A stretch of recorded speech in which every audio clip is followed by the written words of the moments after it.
Poesía en movimiento, diálogo, autores y lecturas.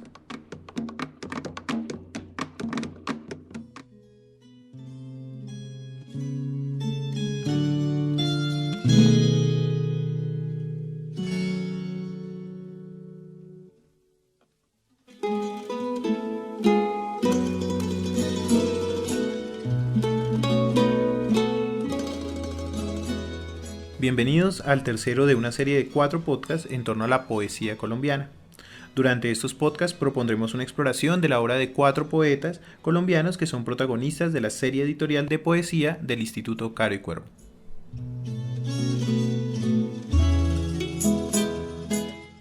En esta ocasión abordaremos la obra de Fernando Charri Lara, publicada por el Instituto Caro y Cuervo, que reúne en 4 tomos los textos que el maestro publicó en periódicos, libros y revistas de circulación nacional e internacional. El tomo 1, El poeta, contiene la obra poética del maestro, su biografía y cambios de los poemas en las diversas ediciones.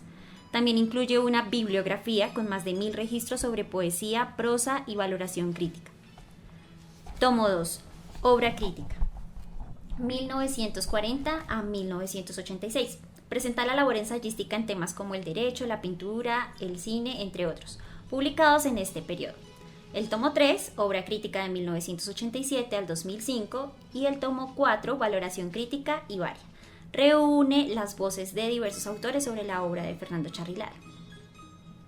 Yo quisiera preguntarte, precisamente como en esa disposición de la que estás hablando que tiene Fernando Charri Lara, cómo se ve presente o si es completamente diferente en su obra crítica, en la forma en que escribe crítica. Sí, yo creo que es muy distinto porque Charri Lara como crítico es ante todo y fundamentalmente muy claro, ¿sí? En ese sentido, si al Charri Lara poeta le interesa sacarle el cuerpo a la elocuencia a todo costo, sí, a toda costa, sí, le interesa sacarle el cuerpo a la elocuencia a toda costa. Al Charri Lara crítico le interesa hacerlo lo más claro posible, por eso es tan chévere de leer, yo siento.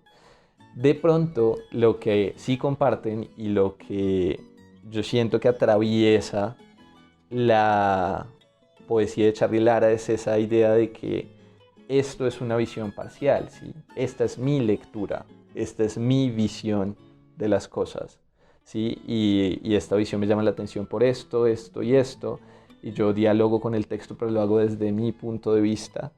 Y a mí no me interesa pretender ser totalizante, ¿sí? A mí no me interesa pretender decir que esta es la verdad.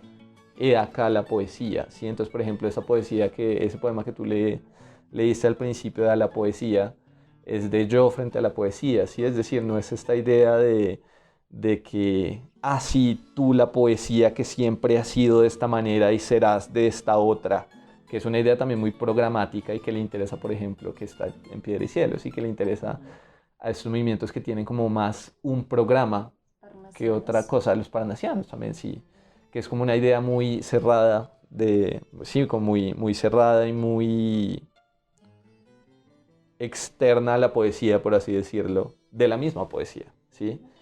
En cambio, yo siento que Charri Lara en ese sentido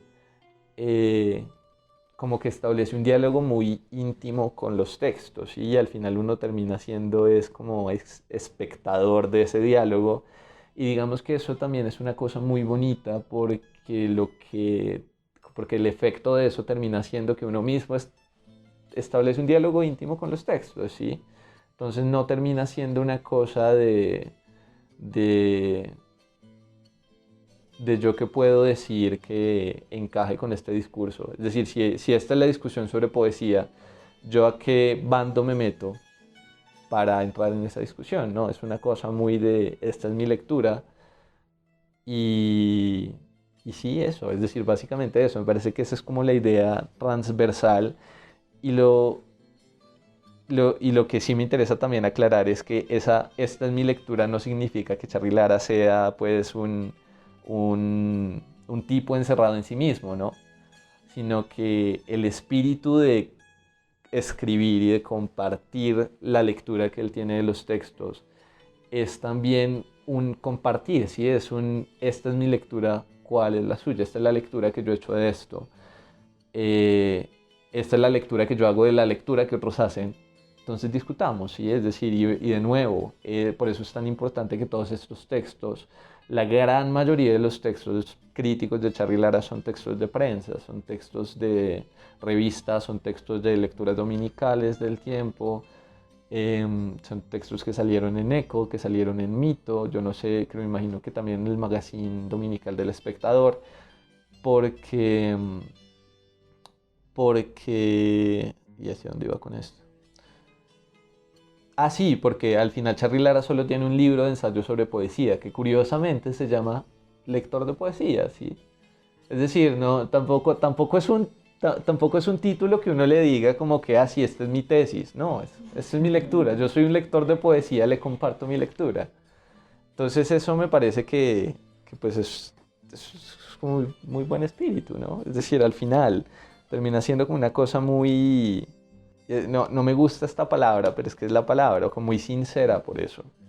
Sí, me hace pensar una cosa y que me parece muy brutal, que escuchando a Sebastián, y es que uno podría llegar a pensarse en Charly Lara como una antecesora a esta idea de la mediación de lectura. Es decir, yo soy un lector pues juicioso que presento ante el otro esta idea que tengo sobre esta lectura particular, pero con el objetivo de compartir, que yo siento que es un poco la apuesta que está haciendo la mediación de lectura frente a los textos, romper la idea esta de que hay alguien que lo sabe y que te lo va a enseñar, sino más bien la idea de que podemos compartirlo y charlarlo y entre todos poder ni siquiera llegar a una conclusión, sino más bien tener la oportunidad de poner en diálogo los diferentes puntos de vista. Es una cosa que me parece muy potente. El hecho que haya escrito principalmente en prensa me parece que le da un toque a eso precisamente, y es a un ejercicio más divulgativo, más de compartir, más horizontal con los lectores. Y el plantearse como un lector me parece que podría ser perfectamente un antecedente a esa idea de mediación de lectura que un poco venimos realizando con Fundalectura, que ahora las entidades lo hacen, y que ayuda un poco a deselitizar esta idea, porque lo hemos hablado durante todo el podcast, ¿no? Y viene Charly Lara de una tradición en donde los poetas son o lo más grande, o empiezan a formar estos guetos en donde se hablan solo ellos entre ellos, pero él rompe esta idea y empieza a deselitizar y a bajar como a la idea de la poesía, a eso, a poder charlar sobre poesía, y siento yo que la mediación de lectura tiene un diálogo allí interesante con esa propuesta de Charly Lara. Y otra cosa es que esa propuesta también vinculada con eso no pretende ser sistemática, ¿sí? Es decir, y tampoco pretende ser académica, que esa es otra cosa, ¿sí? Es decir, las lecturas y la obra crítica de Charly Lara no es una crítica que se fundamente en tal escuela teórica, ¿sí? Entonces, por ejemplo, yo que soy lector de Octavio Paz, por ejemplo, entonces cojo esto y veo, ah, sí, entonces Charly Lara está haciendo un ensayo de cómo, el concepto de analogía en la obra de Vicente Alexandre. No, es una cosa muy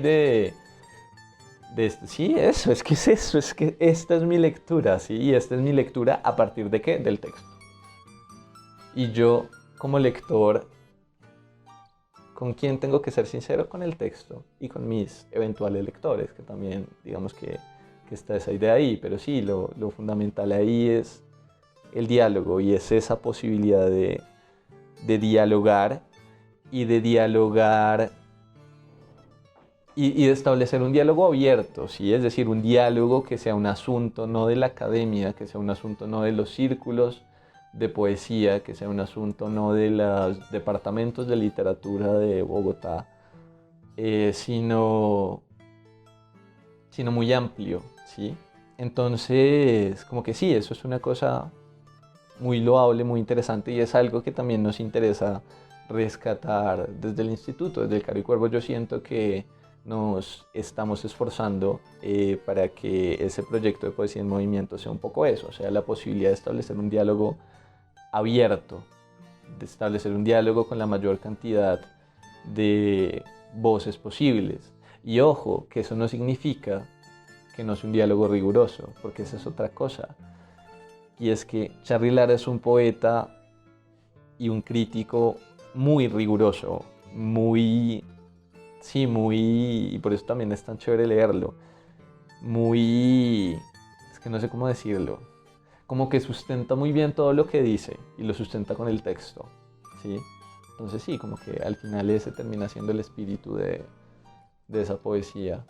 Que también eso implica que no existe una manera prescriptiva de leer poesía, que eso es otra cosa, ¿sí? Es decir, no existe esta pretensión de decir, ah, sí, es que de poesía hablamos de esta manera o en estos términos, y si no hablas de esta manera y en estos términos, entonces tu lectura no es válida.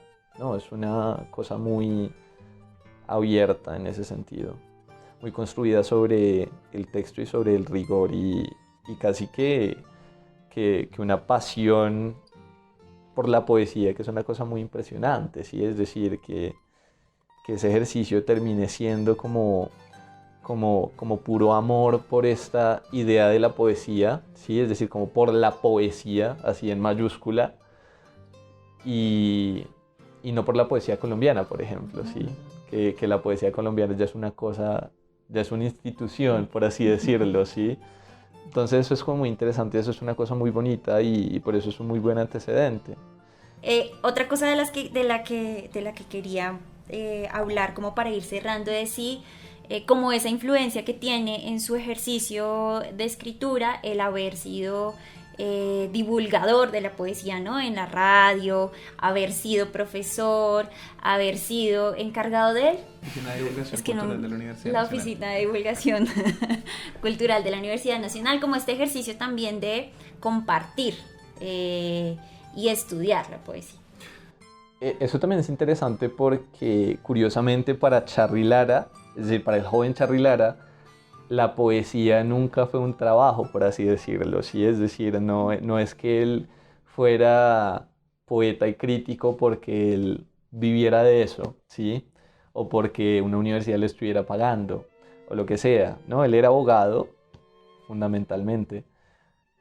Em, Trabajó como abogado durante mucho tiempo, ese era como su trabajo de día, el trabajo de pagar las facturas, y en la noche, me imagino yo, cuando tuviera el tiempo, se sentaba a escribir y a leer poesía y a hablar por ahí también. Creo que en un evento que tuvimos en el instituto hace poquito, Álvaro Miranda, que falleció hace poco, em, hablaba de que él se encontraba con Fernando Charly Lara en el centro y que Fernando se lo llevaba, ah, sí, vamos y nos tomamos un whisky, se sentaban a hablar de poesía, ¿sí?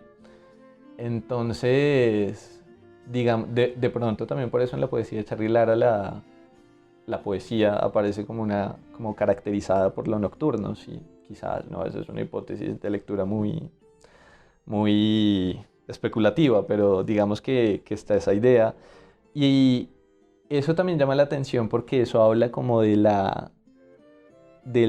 trabajo en la poesía y en la literatura como una pasión, ¿sí? Como algo que se hace como a partir del interés genuino y no a partir del interés institucional, por así decirlo, o profesional, ¿sí? Entonces, digamos que también es como que es muy bonita esta idea de vincular la idea que tiene Charly Lara de la poesía y de la crítica con su interés de divulgar, ¿sí? Y sí, de establecer como un diálogo amplio, más que todo, pensaría yo. Porque incluso cuando fue profesor del Caro y Cuervo, que eso fue como, sí, que eso fue como cuando Charly Lara ya era relativamente, es decir, ya era Charly Lara, eh, eso también terminó siendo como una cosa muy honorífica, muy de sentarse a hablar de literatura. Sí, yo siento que en ese sentido, incluso cuando Charly Lara fue profesor de literatura, tampoco fue a partir de las teorías o de las metodologías de la investigación y de todo eso, sino que fue muy a partir de un interés genuino, personal, íntimo, por la poesía y por discutir con personas a las que les interesa la poesía al final. Entonces sí, eso es una cosa como muy, muy bonita. Y yo siento que cuando uno lee las cosas que las personas que conocieron a Charly Lara escriben sobre él, yo siento que quizá eso sea lo lo más común de escuchar, esa idea de pensar en una persona que está siempre dispuesta al diálogo, que siempre está dispuesta a discutir, que siempre está dispuesta a hablar de los textos a partir de los textos. Y ahí sí, como decía Pedro, como que yo siento que en ese sentido Charly Lara es como un precursor de lo que hacemos y de lo que nos interesa hacer, tanto ustedes en Fundalectura como nosotros en el Instituto Coro y Cuervo. Bueno, Sebastián, muchísimas gracias. Ya con eso, nada, cerramos este espacio. Agradecemos a todos los que nos escuchan y les recordamos que este podcast es realizado en el marco de un convenio entre el Instituto Caro y Cuervo y Fundalectura para dar a conocer la línea editorial de El Caro y Cuervo en poesía y pues la colección Fernando Charly Lara, que pues pronto podrán ustedes conocer. Muchas gracias a todos, gracias Paula, gracias Sebastián por estar en este espacio. No, gracias a ustedes por la invitación.